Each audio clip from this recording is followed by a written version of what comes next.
문갑식의 진짜 팀입니다. 오늘부터 저희는 추석까지 관통하는 각종 특종을 여러분께 전해드리고자 합니다. 오늘도 전 세계적인 특종 전문 기자 차기 국정원장으로 문갑식의 진짜 TV 시청자 여러분들이 밀고 있는 김동현 기자 나왔습니다. 맞습니다. 김 기자. 예. 근데 국정원장 되면 나도 뭐 한 자리 줘야 되는 거 아니야? 나 그냥 어디 유럽에 영사 하나 시켜줘. 시커 놀게. 네, 오늘 그 김동현 기자가 들고 나온 특종은 얼마 전에 문재인 대통령이 동남아시아 순방을 하고 왔죠. 그런데 아세안에 있는 10개국 문재인 대통령이 몇 차례 방문하고 했던 아세안 10개국의 동선을 분석해 보니까 마치 북한의 그림자만 따라가는 듯한 이런 그 루트가 나왔어요. 예. 이게 무슨 뜻이죠? 우선? 그러니까 지금 현재 문재인 대통령이 순방하는 국가들이 네. 뭐 일단 전직 대통령들의 동선이라든지 네. 순방국들과 비교했을 때 예. 이걸 모르겠습니다. 우연이라고 봐야 할까? 네. 아니면 이게 뭐 계획이 된 것인가? 예. 뭐 이게 확정은 된 건 아닙니다만 네. 상당히 이제 북한하고 수교를 트고 있는 국가들을 네. 좀 많이 가는 듯한 모습을 보이고 있습니다. 그렇군요. 예를 들면 지난번에 이제 중앙아시아 예. 그 3개국도 가지 않았습니까? 네, 네. 뭐 투르크메니스탄, 네. 카자흐스탄 이 나라들도 대표적인 이제 친중 네. 또 친러시아 네. 그다음에 이제 친북 국가들입니다. 그래서 실제로 당시에만 해도 이제 이 투르크메니스탄, 뭐 카자흐스탄 이런 국가들은 그 특히 카자흐스탄 이런 나라들은 그 CS 티어라고 해가지고 네. 러시아가 주도하고 있는 그러니까 한마디로 러시아판 나토의 회원국입니다. 그러니까 초대 회원국이고 네. 러시아와 중국 간의 이런 동맹을 강화하는데 네. 적극 지원을 아끼지 않는 나라다. 그렇군요. 그리고 이제 문재인 대통령이 방문하기 직전에 네. 그러니까 1년 전에 이미 당시 이랬습니다. 우리나라가 가서 뭐 에너지, 농업 네. 이런 분야에 대해서 이제 앞으로 이제 우리나라가 협력을 하겠다. 네. 투르크메니스탄과 하겠다고 했는데 공교롭게도 1년 전에 네. 북한이 가서 그걸 똑같은 분야를 이제 우리도 이제 협력을 하자 이렇게 한 겁니다. 네, 네. 그래서 실제로 이제 투르크메니스탄 외교부 웹사이트도 자랑스럽게 올라와 있어요. 네. 그래서 북한 외교 당국자들하고 네. 이제 투르크메니스탄 고위급 당국자들하고 만나가지고 네. 앞으로 이런 뭐 농업, 뭐 에너지, 교통 분야에 있어서 네. 앞으로 이제 강화를 하자, 협력을 네. 하자라는 걸 체결하고 나서 1년이 지난 이후에 네. 그러니까 올 4월이죠. 4월에 우리나라도 방문을 해가지고 투르크메니스탄 대통령 만나고 그러면서 이제 그 거의 동일한 분야를 그 외에도 다른 분야도 했지만 같이 수교를 맺었습니다. 예. 그러니까 맺고 이제 앞으로 협력을 하겠다라고 네. 했기 때문에 상당히 좀 의아한 부분이 없지 않아 있다. 그리고 지금 이번에 방문한 동남아 국가들 같은 경우도 네. 지금 뭐 이제 일단은 일본 쥐소미아 파기 사건이 있고 나서 지금 태국하고 쥐소미아를 체결한다. 태국하고 왜 맺은 거예요? 그러니까 이제 저희가 이제 지금 전문가들이 다 추정하기로는 네. 북한의 이제 탈북자들이 네. 탈북을 경유하는 주요 루트 중에 하나가 바로 이 동남아에 다 있습니다. 네, 네. 그 중에 하나 대표적인 게 태국이죠. 네. 그런데 이 태국하고 쥐소미아를 체결한다는 거는 거기서 얻을 수 있는 군사 또는 전략 정보라는 거는 그런 탈북자들의 동선이 아닌가. 네. 그래서 그런 거를 막 파악하는 게 아닌가 지금 이제 추정을 하고 있습니다. 네. 그래서 그런 거를 맺었다고 한다면 앞으로 지금 탈북자들이 태국을 경유해가지고는 네. 탈출을 하기가 어려워졌다. 그리고 지금 태국뿐만이 아니라 라오스도 이번에 방문을 해가지고 네. 뭐 한 메콩이라 해가지고 네. 동남아를 가로지르는 이 메콩강이 있습니다. 네. 여기에 거의 6개국, 5개국이 지금 다 포함이 되어 있는데요. 바로 이 사진이네요. 예, 그렇죠. 그래서 다 포함인데 중국이고 인도, 뭐 미얀마, 태국, 캄보디아, 또 라오스 다 네, 있습니다. 라오스. 그래서 이 나라들하고 이제 한 메콩이라 해서 그러니까 한마디로 동남아권을 다 묶은 거죠. 네. 묶어서 이제 메콩강 개발에 대한 이런 그 적극 투자를 하겠다라고 네. 지금 이제 협력을 하고 왔습니다. 근데 네. 지금 아까 말씀드린 태국 외에도 라오스도 대표적인 이 탈출구 중에 하나입니다. 탈북민들의 탈출구인데 2013년 5월로 제가 지금 확인을 했는데요. 네. 당시에 라오스로 탈북했던 그 9명의 탈북자들이 네. 대부분 다 고아입니다. 네. 이 어려운 이 탈북자들이 간신히 뚫고서 라오스까지 왔는데 네. 라오스 당국에서 다시 북송을 시켜버렸습니다. 그래서 실질적으로 그만큼 북한과의 수교가 잘 되어 있고 네. 당시 정황이나 이런 북한 탈북자들의 정보를 통해서 확인된 바로는 북한이 동남아권 국가들한테 네.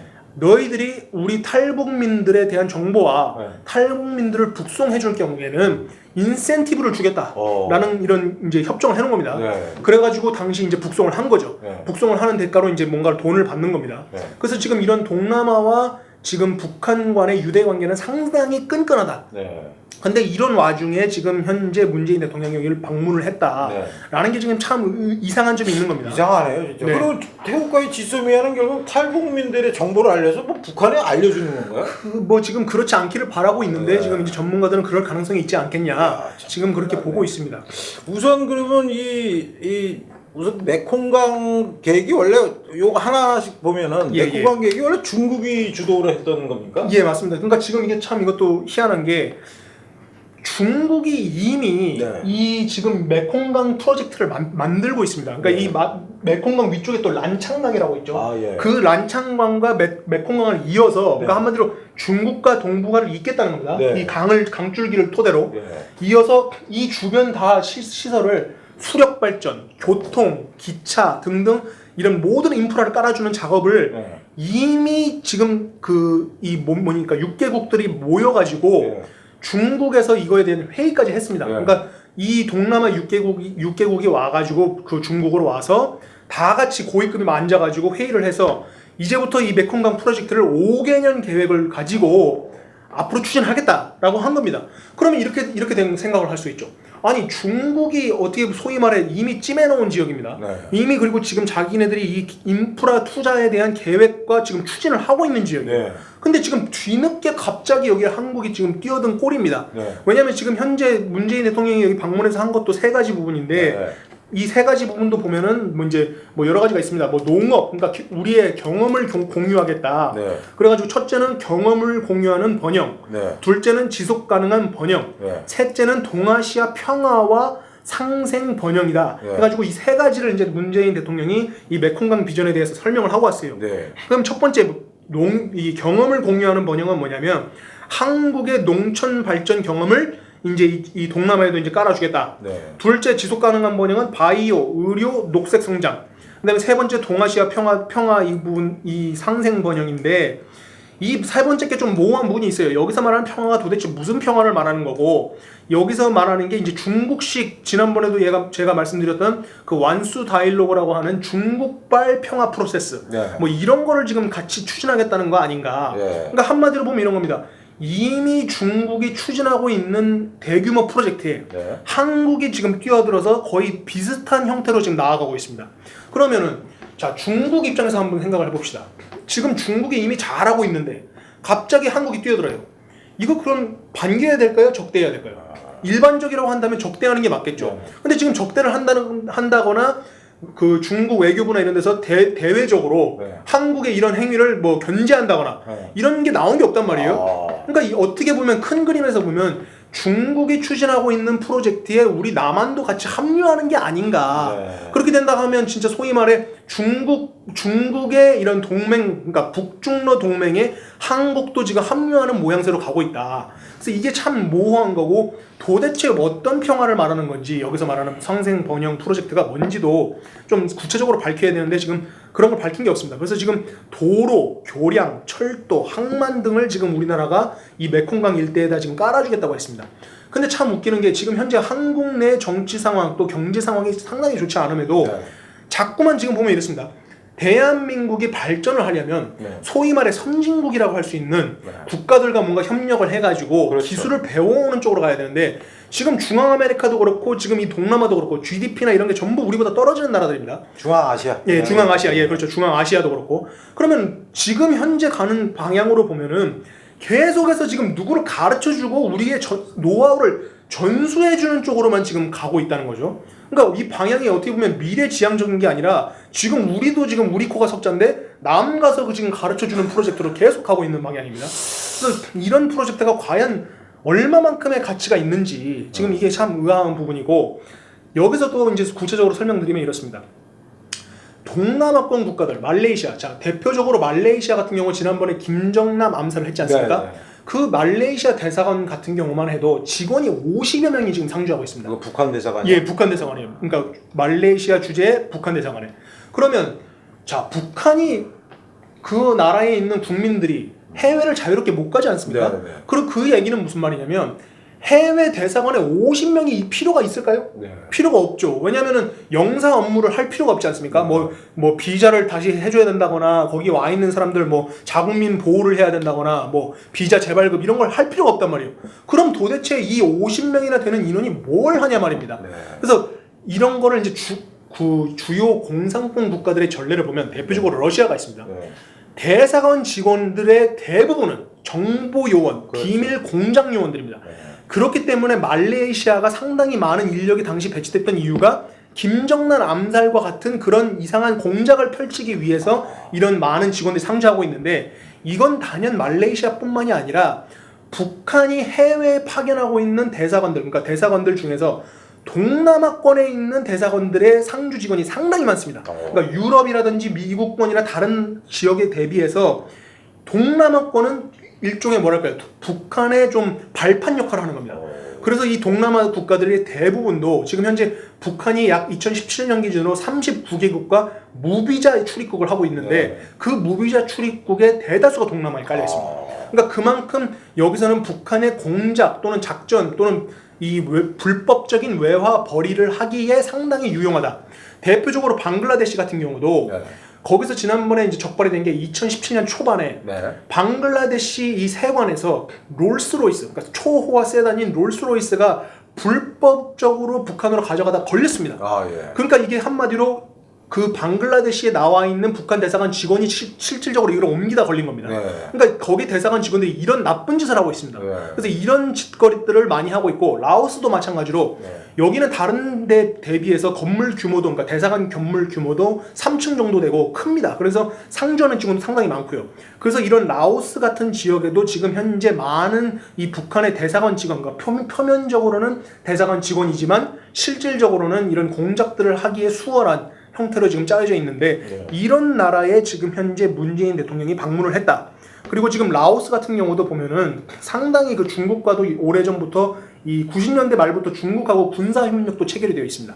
근데 지금 현재 문재인 대통령이 여기 가서 그 한 메콩 비전을 발표를 했고 네. 지금 현재 여기에 지금 이제 대사로 나와 있는 사람이 리영철이라는 사람인데 네. 이 사람도 지금 이 리영철이라는 이름이 상당히 그 북한에서는 흔한 이름이기 때문에 네. 동명이인일 가능성도 있는데 지금 이 사람이 전직 그 인민군 중장을 했고 전 4군단 정치위원을 했던 인물로 지금 알려졌습니다. 그래서 이런 사람을 대사로 보냈다는 거는 공작이라든지 비밀 작전 같은 거를 많이 하기에 수월한 지역이라고 볼 수 있습니다. 자, 그러면 잠깐 예. 김 기자의 얘기를 중간에 정리해 보자고 하면은 예. 우선 그 아세안에 있는 10개국이 문 대통령이 몇 차례 나와서 이제 방문을 했는데 그 루트가 다 이제 북한의 그림자가 예, 북한을 따라가는 것 같은 예. 모습이 하나 있고 예. 또 하나는 이미 중국에서 이 개발을 하기로 5개년 계획을 세웠다는 메콩강 계획에 예. 한국이 뒤늦게 뛰어드는 것은 지금 국내에서 그 제일 화제가 되는 게 조국 펀드의 무슨 그 중국 그 이상한 예. 저희가 그 그룹을 지금 김 기자랑 저랑 추적하고 있어요. 그런데 6천억을 투자하는 게 마치 우리나라가 나중에 중국에 속국화되는 거 아니냐라는 우려들 국민들이 많이 하고 있어요. 그런데 메콩강에도 지금 막 김 기자가 얘기한 대로 중국이 뭐 막 뭐라고 기분 나빠하기는 그냥 받아들이는 듯한 침묵을 지키는 것은 메콩강계에 우리가 중국의 하수인 비슷하게 들어와서 하청 기업 비슷하게 할 수도 있다는 뜻이죠. 그다음에 또 하나가 이제 그 동남아시아 국가별로 설명을 했는데 말레이시아에 50명이나 되는 인원이 있는 게 나중에 보면 결국 김정남 암살 같은 이런 프로젝트를 이제 꾸미기 위해서 가는 걸로 보이고 또 하나가 이제 아까 방금 전에 중장 출신이 있다는 나라 그게 이제 라오스입니다. 라오스 대사. 지금 동명이인일 가능성도 있는데 지금 현재는 중장으로 지금 알려졌습니다. 그리고 김 기자의 기사를 보면요, 2017년 기준으로 북한인의 무비자 입국을 허용하는 국가가 방글라데시, 캄보디아, 라오스, 마카오, 몰디브, 미크로네시아, 네팔, 사모아, 스리랑카, 동티모르네요. 지금 현재 말레이시아와 싱가포르도 원래 무비자 입국이 되다가 말레이시아 같은 경우는 암살, 그 김정남 암살 이후로 무비자를 이제 금지를 시켰고 그 싱가포르 같은 경우는 2016년에 이제 금지를 시켰습니다. 그러니까 최근까지도 무비자를 이제 허용하다가 최근에 와서 이제 금지가 된 거죠. 그렇군요. 참 특이하네. 우리는 그냥 동남아시아 간다 해서 또 놀러 갔구나 이렇게 생각을 했는데 그리고 이 지금 김 기자의 기사를 보면 알카에다의 탄저균이 지금 북한이 동남아를 통해서 판매합니까? 예, 지금 이제 요 부분 설명드리기 전에 제가 또 말씀드리면은 예, 라오스에 이제 북한의 그림자가 있다는 게 뭐냐면 네. 2018년 4월 8일에 네. 이제 차이림 북한에 있는 직원 그 차이림을 대표로 해가지고 조선 라오스 친선 협회 위원장 명의로 네. 이제 대표단을 꾸려가지고 라오스를 또 방문을 했습니다. 네. 그래서 그렇기 때문에 이제 그렇게 했고 또 2019년 3월 26일에는 네. 리수용이 대표단을 이끌고 또 라오스를 방문했습니다. 네. 그래서 방문해서 뭐 했냐 보면은 당대 당 협력을 증진시켰습니다. 그러니까 조선인민노동당과 라오스에 있는 또 그 노동 뭐 혁명당인가 또 있습니다. 라오스 당. 그러니까 한마디로 둘 다 공산권 국가로 분류되어 있고 현재 그 당이 주도하기 때문에 네. 당과 당끼리의 이 뭔가 스킨십을 더 강화하고 당과 당끼리의 협력을 강화하자는 게 최근 2019년 3월 26일에도 있었기 때문에 네.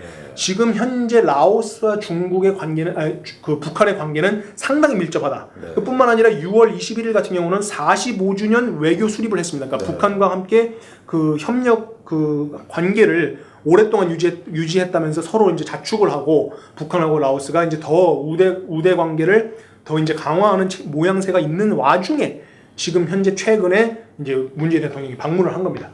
그러면 지금 하여튼 이 보니까 미얀마, 캄보디아, 라오스, 베트남 등은 아직도 공산당이나 약간 사회주의에 가까운 정권이 맞습니다. 있고 예. 태국은 이제 뭐 물론 왕이 있지만 예. 뭐 총리가 실질적으로 이제 하는 나라고 맞습니다. 유일하게 이제 어디입니까 싱가포르 정도만 좀 선진화된 나라고 그나마 말레이시아도 약간 좀 특이한 나라죠. 맞습니다. 그 나라도. 예. 참 이거 진짜. 예. 이미 그 CIA 팩트북이나 이런 데서도 라오스는 아예 공산국이라고 아예 국가 체제를 설명을 해놨습니다. 네. 그렇기 때문에 동남아 대부분 국가들은 공산권 국가이거나 또는 전에 공산권이었거나 아니면 현재도 공산권은 아니더라도 약간 애매한 스탠스를 가지고 있기 때문에 완벽한 친미도 아닌 이런 자세를 그러니까 스탠스를 나아갑니다. 인도 같은 경우도 지금 인도 태평양으로 지금 미국이 전구를 넓혔지만 인도 같은 경우도 상당히 지금 어떻게 보면 등거리 외교식으로 중국에도 한편 기대고 있고 미국에도 한편 기대는 꼴이기 때문에 네. 이 지역 자체가 완벽한 친미 국가는 없다. 네. 그래서 이런 지역과 지금 우리나라가 미국의 동맹인 혈맹인 한국이 지금 이쪽에 지금 스킨십을 늘리고 있다. 네. 지금 이렇게 볼 수 있습니다. 그러니까 지금까지 그 우리 김 기자가 한 얘기를 종합을 해보면 우리는 지금 뭐 예를 들어서 미국이라든가 EU라든가 이런 선진국을 뭐 향해서 우리가 뭔가 좀 더 도약하는 움직임을 보여야 되는데 네, 중앙아시아에 거긴 전부 또 독재 국가들이 맞습니다. 예. 그다음에 동남아시아에는 거의 공산권 국가 또는 북한 국가 또는 약간 사회주의적 성향이 강한 국가들만 예, 골라서 찾아다니면서 맞습니다. 문 대통령이 대체 무슨 계획을 꾸미는지가 상당히 궁금하네요. 맞습니다. 심지어 트럼프 대통령이 2017년 이제 임기가 시작한 이후로 네. 당시 이제 틸러슨 국무장관을 네. 말레이시아하고 태국에 보냈습니다. 네. 보내가지고 뭘 시켰냐면은 북한과의 외교적, 경제적 교류를 줄여나가기를 당부한다. 그러니까 심지어 미국은 이미 이쪽 동남아권에 가서 경고를 하고 왔습니다. 네. 근데 이런 국가에 가서 우리는 오히려 경고는 못할 망정 지금 스킨십을 늘리는 거고 네. 지금 이거를 일본의 그럼 스탠스로 보면은 어떠냐 하면은 일본 같은 경우는 지금 최근 8월 말에 지난번에 말씀드렸다시피 르완다 대통령도 만나고 아프리카권 국가들에게 이런 말을 했습니다. 지금 현재 중국이 인프라 투자를 대거적으로 지금 아프리카에 해주고 있는데 네. 당신들 그 아프리카 국가들은 지금 중국에 너무 많은 빚을 지지 마시오. 지금 이걸 나중에 빚질 경우에는 지금 중국에 속국화된다라는 경고를 우회적으로 했습니다. 네. 그렇기 때문에 지금 일본 스타일로 따진다고 한다면 우리도 미국의 동맹이기 때문에 동남아권 국가들한테 가서 중국의 돈을 먹지 마라 네. 라는 오히려 이런 경고를 해주질 못할 망정 같이 돈을 지금 투자하는 꼴로 가고 있다. 그래서 지금 아예 그러니까 스탠스가 완벽히 구분이 되는 거죠.